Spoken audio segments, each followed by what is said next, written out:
Good evening, everyone. Thank you so much for taking time out of your schedules tonight to be here, whether you're watching at home via live stream or whether you're here at City Hall and Chambers with us. We appreciate you being here tonight.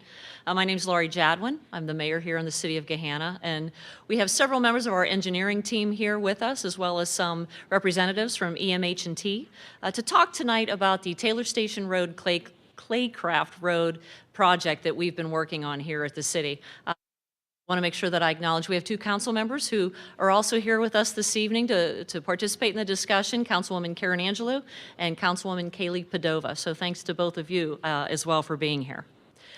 This project is extremely important because Taylor Station Road is the major corridor through our industrial zone. There are a number of significant businesses that are along that corridor. There's a significant number of businesses along that corridor, ranging from national headquarters, such as Donato's, the Grody Company, to small business owners. But they all have the same needs. They all have the same wants, and they all have the same operations that need to be addressed. Their success is our success. So we want our businesses to be set up in a way that we can make sure that they are operating as efficiently as possible.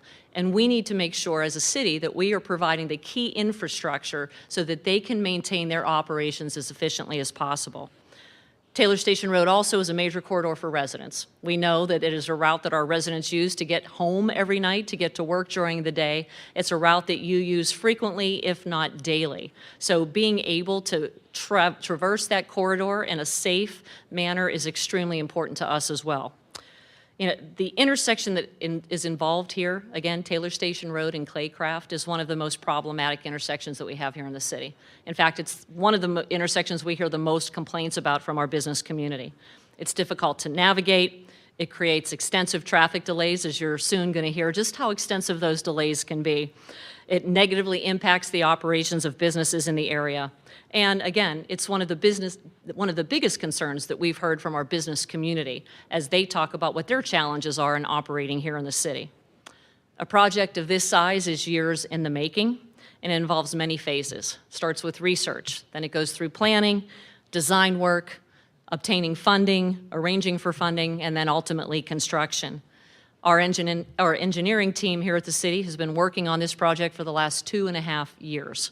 Everything from traffic studies to working with outside consultants to identify ways to mitigate the traffic issues that are there, to really understand the traffic issues that we face there, and to come up with the optimal designs to ensure that we have the most effective intersections operating for businesses and for residents.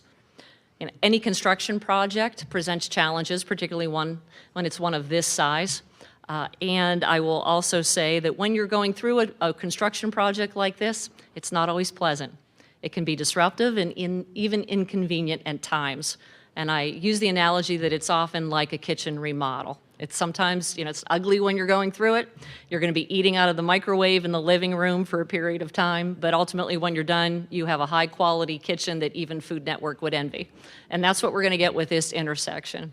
So tonight, again, we have with us members of our engineering team, as well as members of EMH&T, one of the preeminent engineering firms here in the central Ohio area, a firm with years of experience of traffic engineering, who have been our partners on this project for the last 2+ years. And they're going to share information with you about how we arrived at the roundabout, how it will operate, and what the next plans are.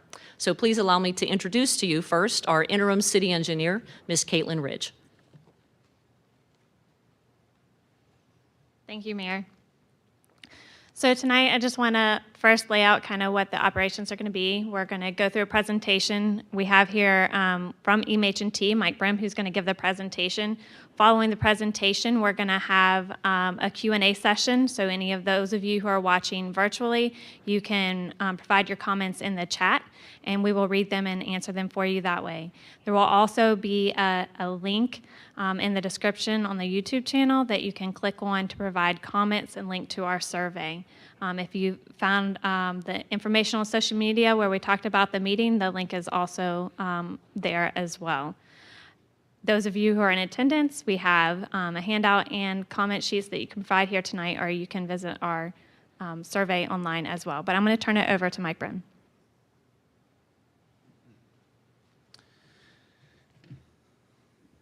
Good evening, everyone. Thank you, Caitlin, and thank you, Mayor Jadwin, for the introduction. Really pleased to be here with the City of Gahanna assisting with this project. This project is located at the intersection of Taylor Station Road, which is a north-south route, and Claycraft Road, as well as Research Road on the east leg. And it is in the southern part of the city and is really a gateway for north-south traffic coming particularly northbound from Broad Street into Gahanna. So this is a drone photo of the intersection.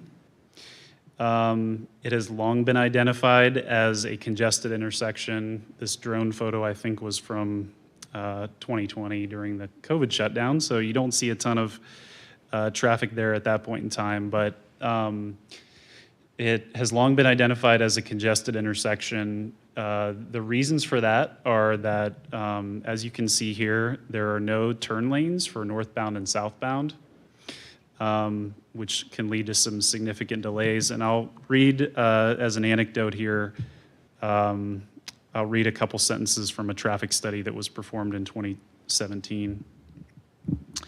So when reviewing the video taken for the traffic counts, a northbound left-turning vehicle arrived at the stop line at 5:04 p.m. and finally made it through the intersection at 5:09 p.m. This means for a period of 4 minutes and 42 seconds, only one vehicle made it through the intersection in the northbound direction. Because this occurred during the peak period of the day for the intersection, the queue created behind this vehicle would have been 40 to 50 cars with a length of over a quarter mile. In addition, it could take 15 minutes or more for the northbound direction to recover from this one vehicle.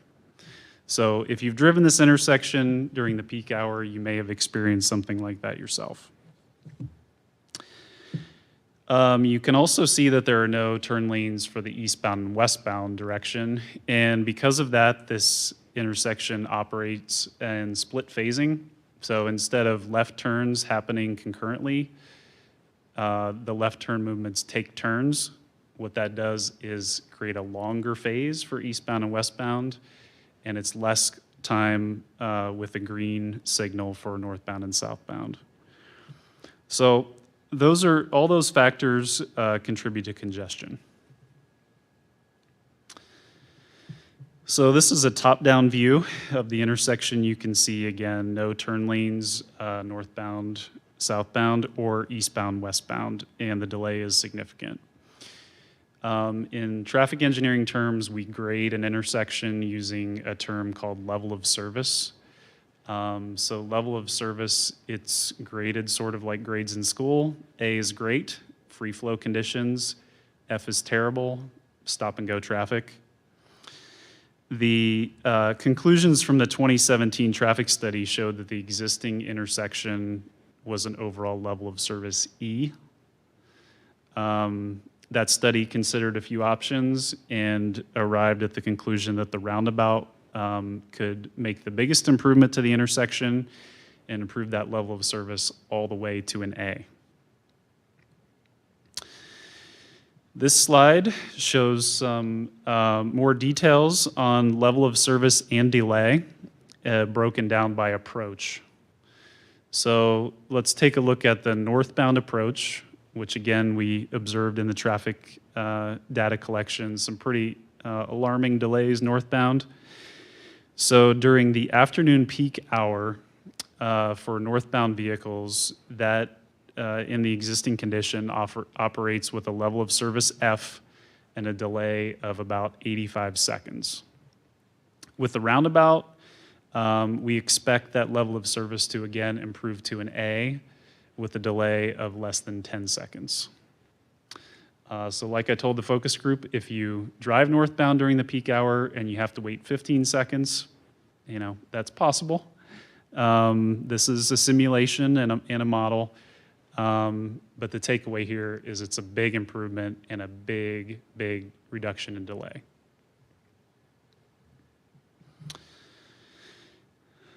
So now we'll talk about what this roundabout's going to look like. So this is the existing intersection, and then I'll flip to the proposed roundabout. So point out a couple things on this graphic, which is a rendering of the proposed roundabout. First of all, this is a single lane roundabout. If you've driven some of the roundabouts on Hamilton Road and some other larger roundabouts here in the area that have multiple lanes, maybe you've found that to be a little confusing or challenging to navigate. This is absolutely the simplest type of roundabout that we could possibly build. At multi-lane roundabouts, we always tell people, select your lane and then yield to the left. The only thing you need to do to drive this single lane roundabout is to yield to the left. There will be medians on each leg, and we'll talk more about those splitter islands and some of the benefits of those on an upcoming slide. There will also be a truck apron, which is the brick-colored areas that you can see on this graphic. Sidewalks and shared use paths will be built all around the intersection, and with the exception of connecting to the sidewalk on the south side of Research Road, those won't connect to any other facilities, but this is a step toward implementing the larger bike and ped system that the city envisions, and really trying to connect the residential portions of the city with the employment centers in the city, this of course being an employment center. Storm sewers will be modified to make accommodations for the roundabout. Water lines will be replaced and increased in size, and that's in an effort to help improve the water capacity in this industrial area. There will be street lighting installed with the roundabout. Street lighting is very important to roundabouts. If you think about driving a roundabout, you're always turning, and your eyes might be looking in an area not directly where your headlights are pointing. So that's one reason that street lighting is sort of an absolute best practice when it comes to roundabout design. And then also we will have some landscape, and we'll point out on some upcoming slides what that landscape might look like, but it is definitely form and function. There are some reasons that landscaping in the center island is important from a sight distance perspective. And then, of course, it does provide an opportunity to beautify the intersection and perhaps create a gateway element. So this is a bird's eye perspective facing north. And we'll show a few more bird's eye views and also some street views. So here is a street view perspective facing west. And a thing to point out here is you can see the splitter island, and you can see how the crosswalks approach the splitter island. So the splitter island in this case for the pedestrian is a real benefit. It breaks up the crosswalk and allows the pedestrian to focus on one direction of travel at a time, as opposed to a traditional intersection where you have to look both ways to select a gap to cross the street. Here it's a little bit more simplified. This bird's eye view provides a good look at the landscaping in the center island, and this is just a concept, but this concept, in this concept we have some trees clustered with shrubs and a stone mulch in the center. One of our goals with the landscaping, of course, will be low maintenance, because we do have our truck apron, which we're going to talk about, and we don't want to have crews out there every week mowing or pulling weeds and so forth. So we're going for low maintenance. Here is a street view perspective facing east.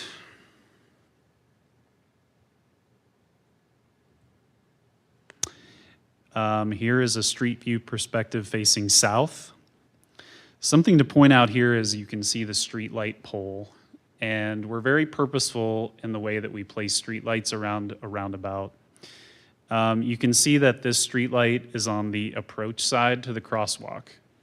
So the reason for that is we want to illuminate the side of the pedestrian that an approaching vehicle would see, to make it actually easier to see the pedestrian. And you can picture if the light pole were on the other side, it would create a shadow and it would be counterproductive in making a pedestrian more difficult to see. So the light poles and lighting systems designed for both vehicles and pedestrians.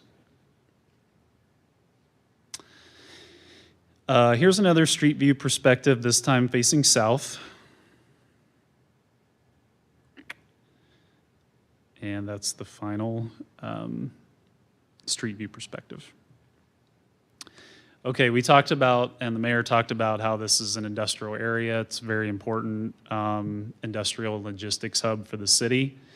And being out there and seeing the businesses operating and actually observing the vehicles traveling through the intersection, we saw a lot of heavy trucks. So we know that in any intersection design at this intersection, we need to very carefully accommodate large vehicles. Also from some of these images, you can see that the existing intersection doesn't do the greatest job of that. You can see that here at the southeast corner of the intersection, we've got some clear evidence of semi-trucks rolling over the curb, rutting the area behind the curb. So again, we've taken that into account. The standard in the state of Ohio and really the Midwest is to design for a semi-truck that has a 48-foot trailer. So that's a wheelbase of 62 feet. Based upon the trailer size that we observed at the intersection, we've actually gone one vehicle larger for a 53-foot trailer and a total wheelbase of 67 feet.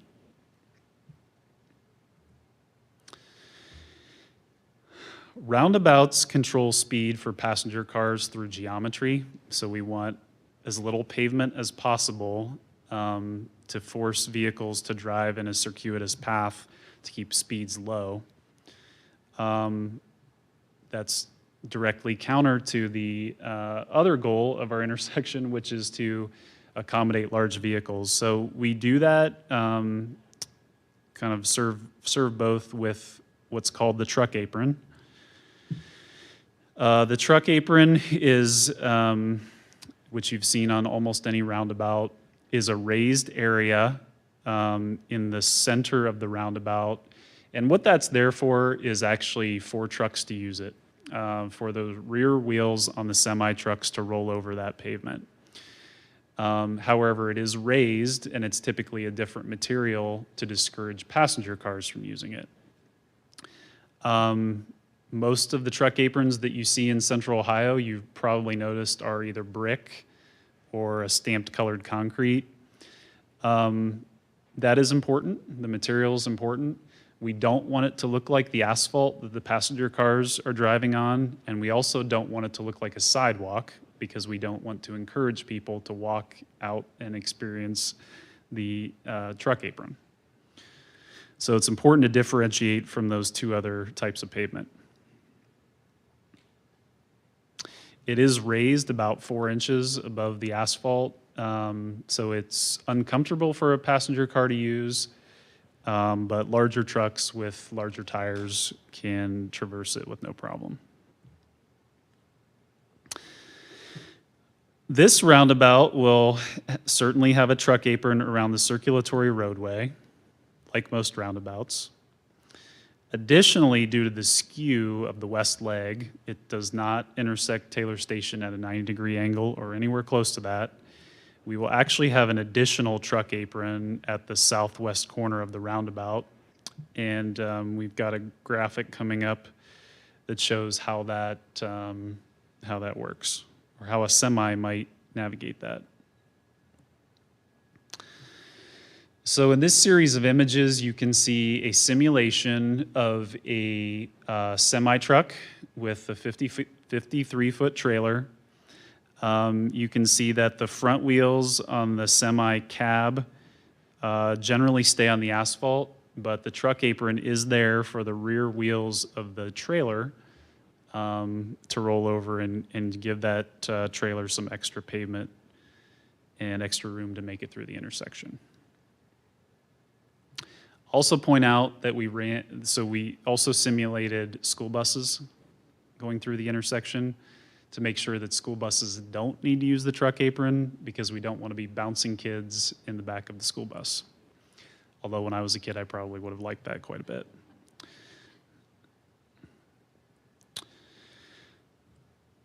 All right, so construction and traffic maintenance. The cheapest, fastest way to build this project, single lane roundabout, is through a full closure of the intersection. To the mayor's point earlier about the kitchen renovation, this is where it starts to get pretty inconvenient for a period of time, and we're trying to make that period of time as short as we can. But during that time, we're going to be posting a detour for northbound and southbound traffic on Taylor Station, which consists of Westbourne Avenue, Morrison Road, and Taylor Road. So if you're northbound from Broad Street, there will be a detour sign at Westbourne directing you to go west. You'll loop around to Morrison, go north on Morrison, and then turn east onto Taylor Road. Do want to point out that the intersection will be closed, but we don't anticipate closing any private access points for any significant period of time. So all the driveways and businesses along those corridors that are affected by the detour will remain open, with, of course, the restriction that you cannot travel through the intersection of Taylor Station, Claycraft, and Research. We anticipate that this project construction timeline would be about 5 to 6 months. However, the detour would be more like 2 to 3 months. And as we move this into construction and have a contractor on board, some of that will become more clear as to when exactly that's going to take place. Segue into project timeline. So like the mayor said, we've been working on this for a period of time. It started actually back in 2017 with the traffic data collection and the alternatives analysis, and then programming the project in 2018, 2020, lining up funding and hiring consultants. EMH&T got started in 2021 with survey and preliminary engineering. At this point in 2022, we are in final engineering. We'll have final plans this fall for the roundabout. We did meet with a focus group, as the mayor said, back on April 26th. Got a lot of good discussion with stakeholders who have businesses in the area. And of course, today we're communicating with the public outside the focus group. Definitely interested in questions or comments that you might have.